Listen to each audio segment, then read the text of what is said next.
Joy Hind friends, welcome back to our channel.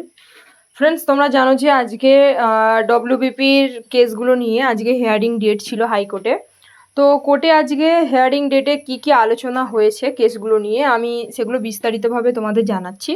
তার আগে তোমরা ভিডিওটা দেখো, তাহলে আমি যখন ডিটেলসে তোমাদের বলবো তো তোমাদের বুঝতে সুবিধা হবে। There been any change? Change?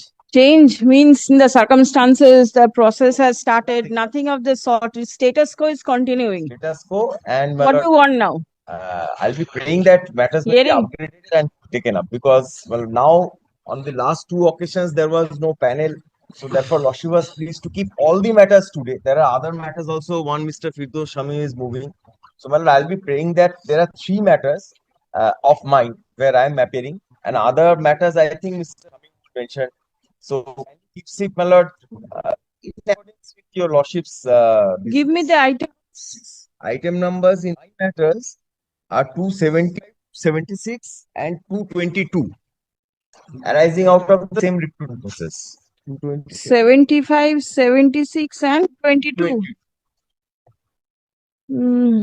কি আসে অনিমেষ আসে According to your Lordship's convenience, my lord. একটু নম্বর গুলো রাখুন তো। Appearing under the heading adjourned motion or what? 278. Adjourned motion, na? Police recruitment. These are adjourned motions. Yes. All right. Reports have been called. Very well. Keep an eye on the list. My lord. Slip is not required. Now, Praying your lordship to move the writ petition on matters, my lord, regarding my lord, police recruitment process, my lord, morning, my lord, the matter was mentioned by other advocate, my lord, keep in next week. My lord, may I mention give the numbers. 64, 265, 307, 308 and 309.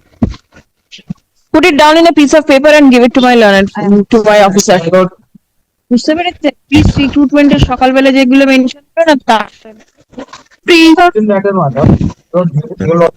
তো friends, তোমরা সবাই ভিডিওটা দেখলে, তো এবার আমি ডিটেলসে আলোচনা করছি যে কোর্টে কি আলোচনা হয়েছে আজকে কেসগুলো নিয়ে। তো দেখো বন্ধুরা, আজকে অমৃতা সিনহা ম্যাডামের বেঞ্চে আইনজীবী অনিন্দ্য লাহিড়ী বাবু আমাদের এই কেসগুলো কিন্তু সমস্তগুলো কিন্তু মেনশন করেছিলেন, কিন্তু বিচারপতি ম্যাডাম এই সমস্ত কেসগুলোর নাম্বার লিস্ট করে রাখলেন উনি, আর ওনার অ্যাসিস্ট্যান্টকে বললেন যে এই সমস্ত কেসের লিস্টগুলো যেন রেডি করে রাখেন। কেসগুলো কবে কি সমালোচনা হবে এমন কিছুই তিনি খোলাখুলিভাবে বলেননি। বলতে গেলে আজকে যে হিয়ারিং ডেট ছিল ওই সমস্ত ডব্লিউবিপির কেসগুলো নিয়ে তেমন কোনোই সমালোচনা হয়নি। জাস্ট বিচারপতি ম্যাডাম জানালেন যে উনি এই কেসের নাম্বারগুলি লিস্ট করে রাখলেন ওনার কাছে। আর বন্ধুরা, তোমরা জানো যে আজকে আরও একটি কিন্তু হিয়ারিং ডেট ছিল, অন্য সেটি কোড নাম্বারে ছিল। আমি আগের দিন তোমাদের ভিডিওতে বলেছিলাম যে ওই যে কেসটি রয়েছে ওটি পিআরবির তরফ থেকে করা হয়েছিল। আজকে হিয়ারিং ডেটে দেখো বিপক্ষ পার্টি থেকে কিন্তু ওখানে আইনজীবী উপস্থিত ছিলেন, কিন্তু পিআরবির তরফ থেকে ওখানে কোনো আইনজীবী উপস্থিত ছিলেন না। দেখো বন্ধুরা, ডব্লিউবিপির এই কেসগুলো নিয়ে এনারা যে কেন সিরিয়াস নন আমি কিন্তু বুঝতে পারছি না। এখানে এতগুলো পরীক্ষার্থীর জীবন জড়িয়ে আছে, তারপরেও কিন্তু ওনারা নিজেদের কোনো সদিচ্ছা দেখাচ্ছেন না।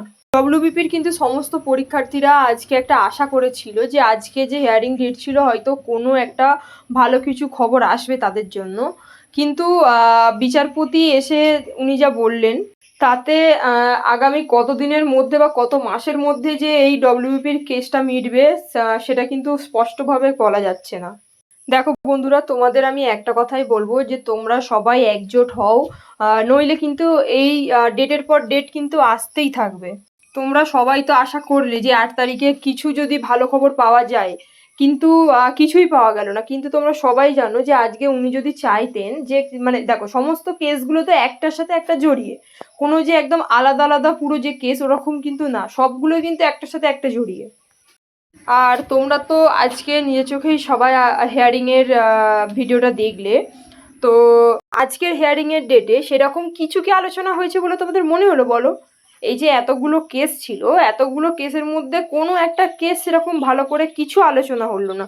জাস্ট উনি বললেন যে আমি লিস্ট করে রেখে দিলাম। আবারও বলছি তোমাদের বন্ধুরা যে তোমরা একজোট হও, নাহলে কিন্তু রেজাল্টের আশা ভুলে যাও।